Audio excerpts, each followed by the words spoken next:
Hi everyone, I'm Ski Oakenfold, broadcasting live from Point Blank Music School in East London.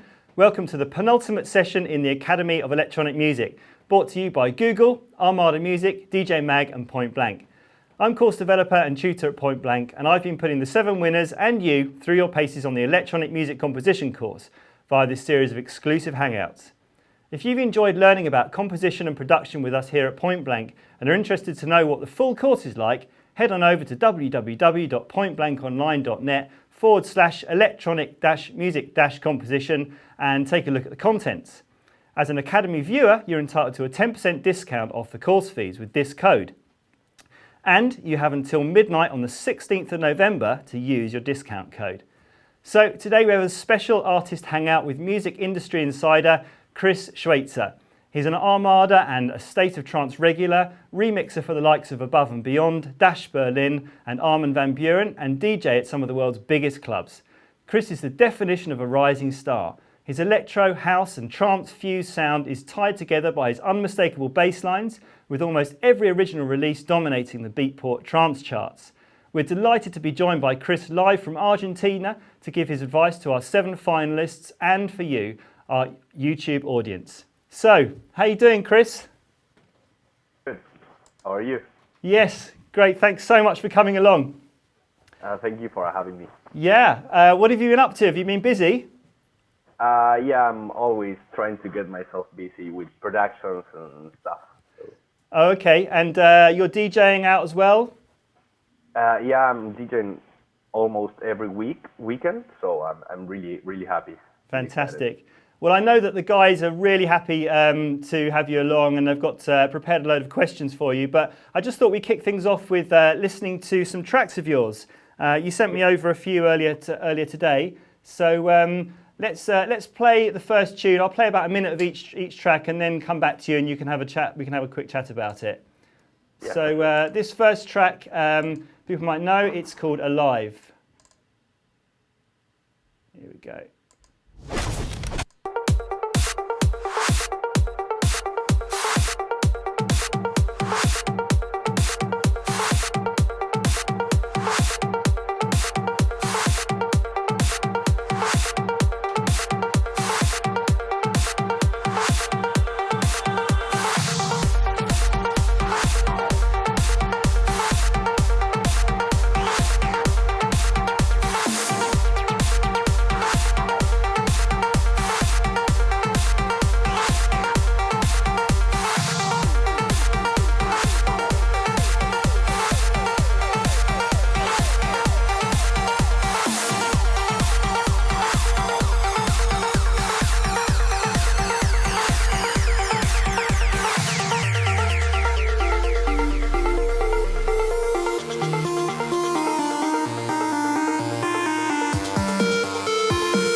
Cool, I can see the guys getting into it there.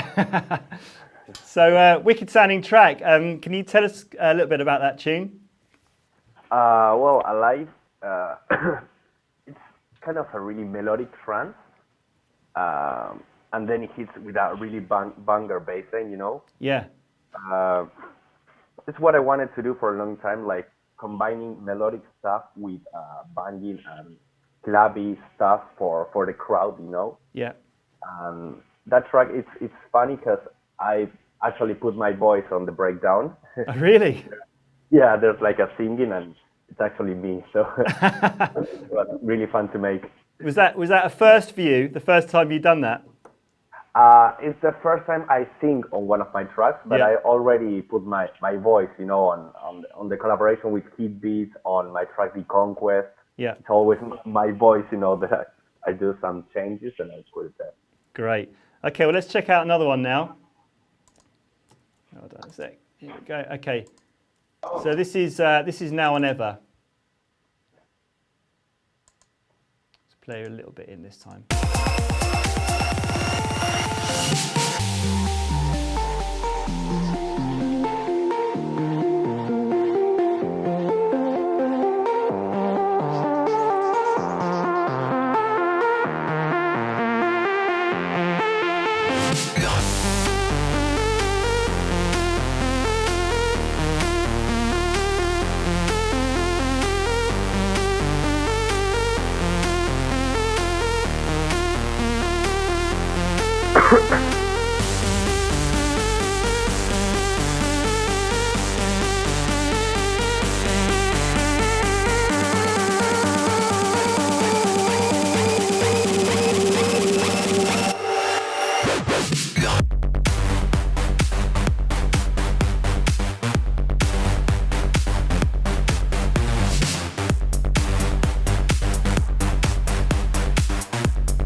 That bass is just ridiculous. That is like, it sounds really wide. How did you get that bass so wide sounding when it drops?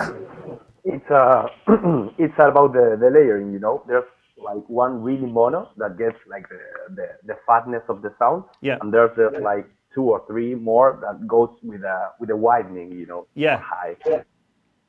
Yeah, I mean the contrast when it breaks is kind of stunning. You know, it's a fantastic sound. Great. Okay, let's. We've got time for one more, and then we're going to shoot over to the guys with some questions. So this one is Reflections.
Another wonderful sounding track. Just one of my questions, are you a trained musician? Did you teach yourself to play piano? Did you have lessons? Actually, I never took lessons. It was my father actually teaching me how to play some drums, how to play some piano. Yeah. But I regret that I didn't went to musician lessons, you know. Yeah. It's really, really important, I think. But you know, I mean, the kind of arpeggios you're playing, you know, they sound great. Are they just kind of is that trial and error for you, just trying things out? Yeah, I mean, it's all by ear, you know. It's Yeah. like this note is good and this is not good, but yeah, it's just like that. Great. Well, look, enough from me. I'm going to hand over to the guys now, and I'm going to kick off with Ramon. How you doing, Ramon? Yeah, thanks, Guy. Hi, I'm good. And hi, Chris. Really, really nice to meet you. Yeah, my first question. From which devices comes your hard bass sounds? Like from your track, the Kraken or Reflections? I really love the bass. Well, yeah, baseline is what I like to do the most. So I have no like hardware actually. It's all about the software, like the plugins. I use a lot of 3x oscillator, which come from FL Studio. I use a lot of silent and massive. And what I like to use a lot is samples, like putting a lot of one-shot samples and combining together and making layerings out of them. I think it gives like a really original side to the sound and sounds kind of powerful. So.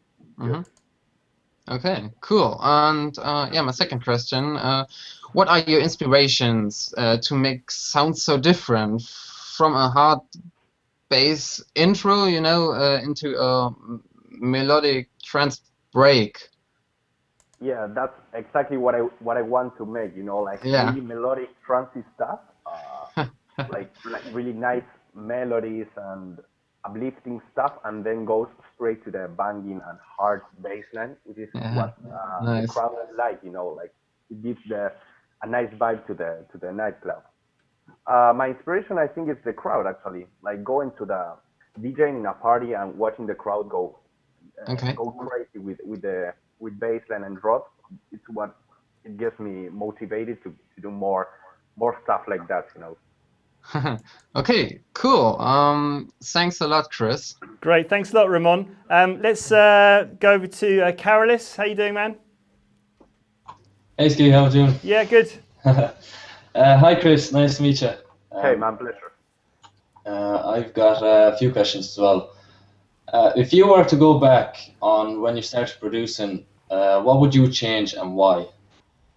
That's a really good question, but I can't think of anything that I would like to change actually. Maybe I would like to take music lessons, because they're really, really important when it comes to production. I can think of anything else apart from that. Great. I've another one. Your most important piece of advice to the Academy winners and for upcoming producers also. You always, but always have to produce what you like and you want. You know, it's not, you don't have to produce something because you think it will sell or whatever. Just once. You have to do whatever you feel like. If you feel like producing some trance, go under trance. If you feel like producing techno, do some techno. You just have to produce whatever you feel like, you know, because that's what we artists do. Yeah. Express ourselves in the moment, you know. That's great advice. Yeah, that's great. Thanks, Chris. Fantastic. Okay, I'm going to go over to Adrian, and well, Vlad's not with us today. So how you doing, Adrian? Can you hear me? I'll come back to Adrian. Oh, you're there? Yeah. Okay. Can you hear me? I can hear you, yes. So yeah, and see you a bit as well. So Master internet is my. Okay, have you got some questions for Chris? Yeah, Chris. Hi. Hey, man. Do you hear me? We can hear you here. Yes. Yeah. Please tell us. How can a producer like the ones at the Academy of Electronic Music get a collaboration with a big artist? I think it has to be with the big artist. Has to like your sound, you know.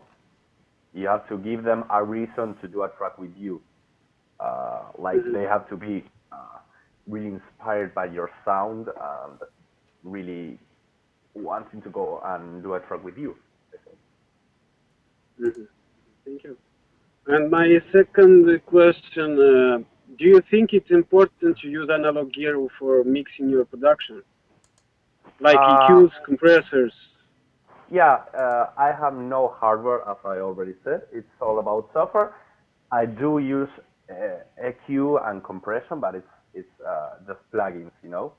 And I can't really give you like a plugin that you will like. You just have to test them and see which one you like the most.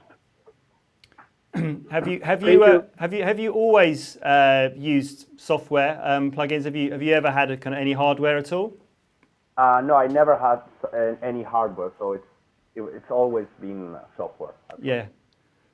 Okay. Well, it's funny because we were talking to Christian Burns the other day, the vocalist, and he's got some analog gear, but it was all broken. He's got like a Roland Jupiter 8 and some other things, and it just he said it was too unreliable to use, so he ends up using software stuff. Yeah. That's the problem. Great. Well, thanks a lot, Adrian. I'm going to hand over to Ryan now. Hi, Ryan. Hey, Steve. How are you doing? You all right? Yes, I'm fine, thanks. Good stuff. Hey, Chris. How are things? Hey, man. Hey, good stuff. Yeah, I've got a few questions for you. In your tracks, how do you achieve such a big sound? What process do you put on like leads and stuff like that? Well, you know they say less is more. Yeah. Well, it never actually worked for me. I can't work when I work less. I have to do like a lot, and when I say a lot, I mean a lot of layering. You know. Yeah. That's actually my main process. Doing a lot of layering. For example, putting one bass line for the low end, then another for the mid, another for the high. And like this, I can go like for 7 or 10 layering for just one bass line, you know. Have you got like a favorite kind of starting point of where you cut like leads and stuff, like, you know, low cut them, if you know what I mean? Sorry? Have you got a favorite point or where you start from, do you know, cutting like leads? Like, do you know, low cutting them on EQ?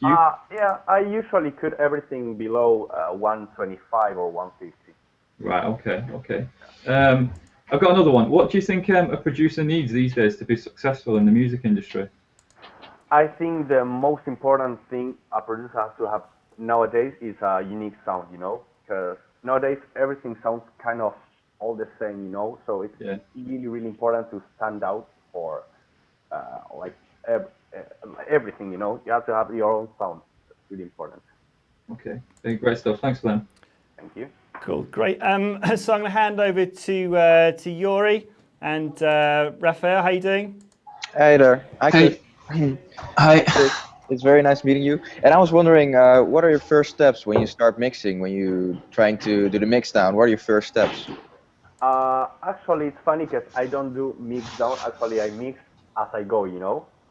Uh, but I always like to put the kick on top and baseline and leads also like really really loud, and then everything below that because you have to put like the most important like pieces of the track to sound louder. Well, I was just going to say, what kind of monitoring do you have? Have you got kind of big speakers, or are you just mixing on headphones? How does it work for you? Yeah, I have the KRK, the BXT6, and I love them. They are the best to me. Yeah. I heard Nice. a lot of monitors, and these are the one I like the most. Great stuff.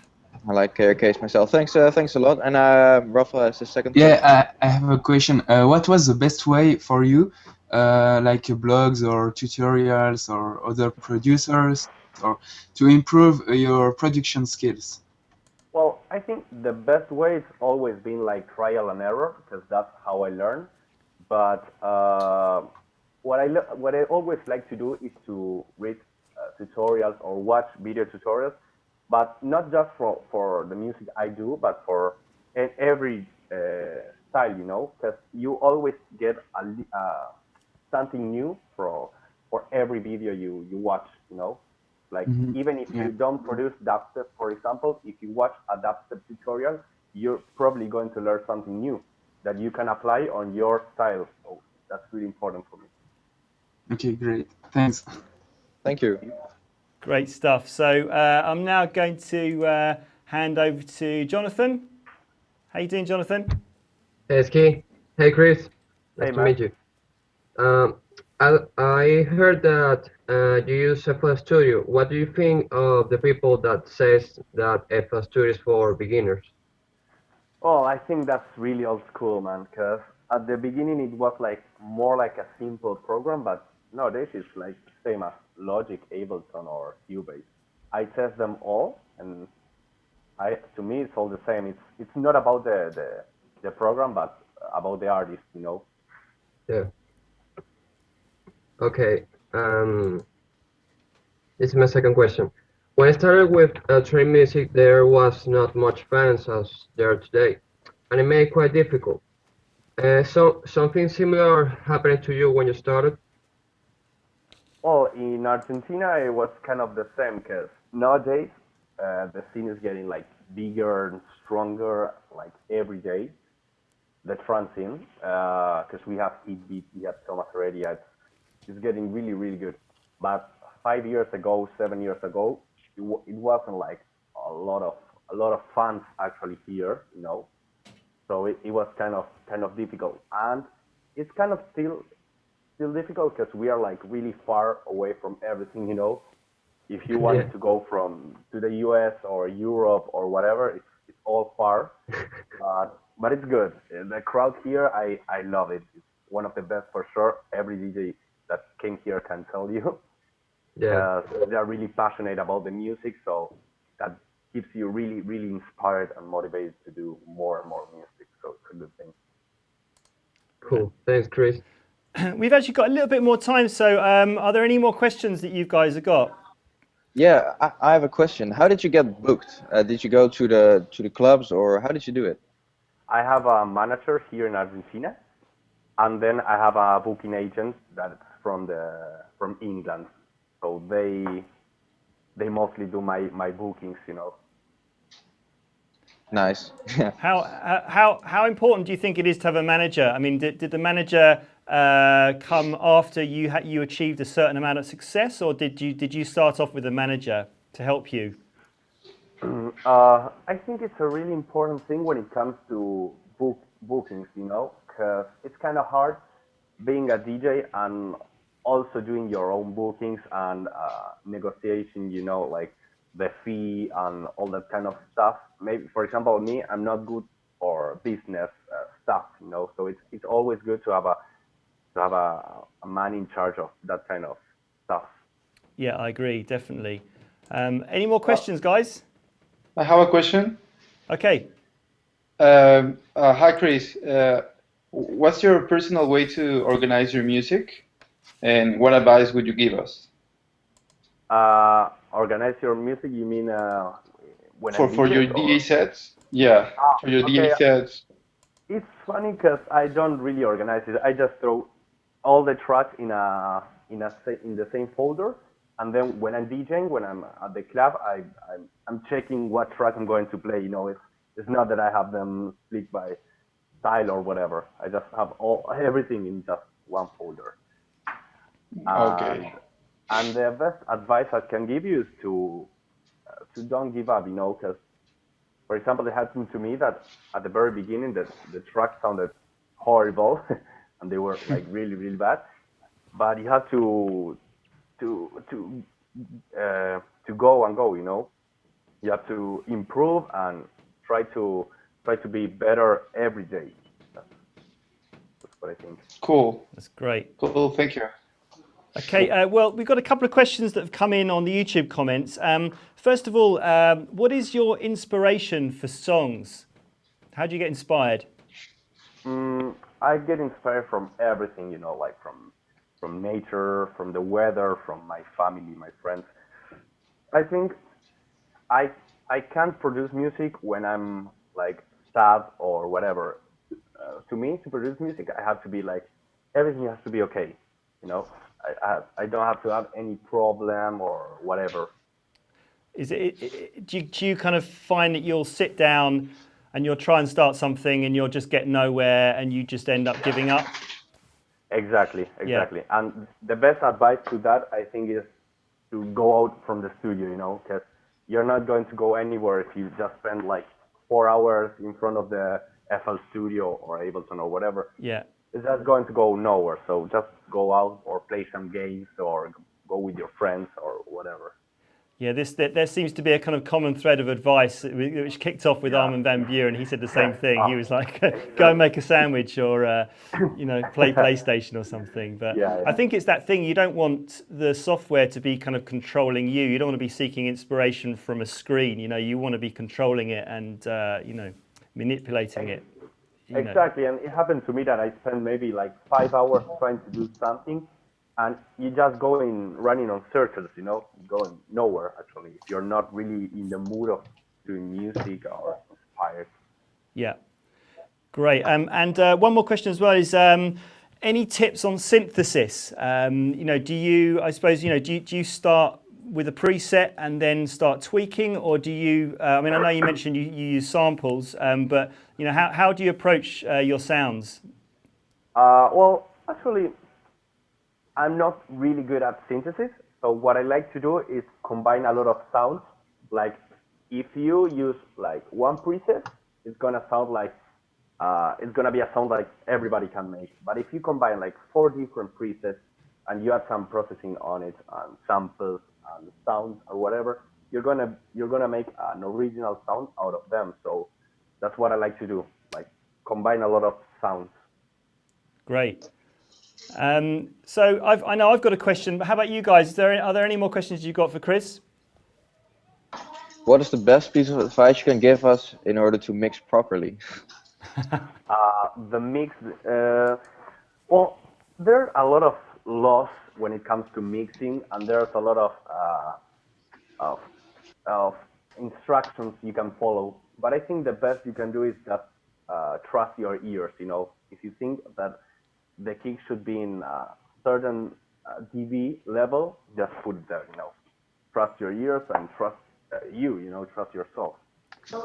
All right, so just trust your feeling. Well, okay, thank you. I was going to say, do you play out like unfinished tracks when you DJ of yours to kind of see how it sounds, and then go back in the studio and tweak it afterwards? Every time, every time. Because I kind of work like really, really, really fast in the studio. Yeah. So I finish like 2 tracks per week, more or less. And I go to the club and test them out and see if they're worth it or not really, if I should make some changes or not. I have more than 400 tracks on my computer now. They're Wow. all unreleased, so. Wow. Great. I'm just checking how are we doing for time. Nice. I think, yeah, we're reaching time now. Unless any guys have got any more questions? Actually, one's just come in here. Okay, here we go. Another one, hot from YouTube. Who's your favourite artist at the moment, Chris? Oh, that's a good question. I feel really inspired by guys like W&W or Orient Newton, because they are doing like different stuff, you know. Like it's really they have the signature. You can hear a track and instantly tell it's W&W or Orient Newton or Andrew Rayel. They have their signature, and that's what I think is really, really important, as I already said. Great. Okay. Well. Yeah, I have a question. Hey, Ramon. Okay. Yeah. Go for it. Have you some tips and tricks for us to make a really powerful intro? You know, I have the problem when I produce my music, the intros are sometimes really low, you know? Yeah. Well, this is something that I learned just now, so that's a good question, actually. I used to put like a lot of stuff on the intro and just start constructing the track, like every track does, you know. But what I like to do now is like start with something like has to be really catchy, because you know when you hit play on a certain track, you have to be like it has to catch you like instantly. Yeah. So you have to put something that keeps you moving and keeps you really focused on the track, you know. Okay, cool. Thanks. Great. Well, I'm afraid we've reached time now. Thanks, Christian, for all your input today. It's been fantastic having you here with us in this special hangout with the 7 winners. So yeah, thanks again, and good luck with all your future projects. Okay, thank you so much for having me here. It was a pleasure. Brilliant. Thank you very much. So yeah, if you're watching at home and want to try out Point Blank for yourself, don't forget you've got until 16th of November to claim a 10% discount off any of our courses using this discount code. So that brings us to the end of today's session. See you tomorrow live and direct at 3 p.m. UK time for, wait for it, the last hangout. Can you believe it? Yes, it's come to the end already, but we have just confirmed, hot off the press, that BT is going to be joining us tomorrow. That's right. The guy that is known to some as the godfather of dance music, to others he's the creator of the world-famous Stutter Edit, so well loved in dance music today. He's known for his film scores, including Monster and The Fast and the Furious, as well as masterpieces such as Skylarking, Flaming June, Must Be the Love, and collaborations with Tiesto, Armin van Buuren, and many more. Don't miss the one and only BT. In the meantime, you can get access to loads of free tutorials and competitions by subscribing to our YouTube channel at www.youtube.com/pointblankonline. See you tomorrow.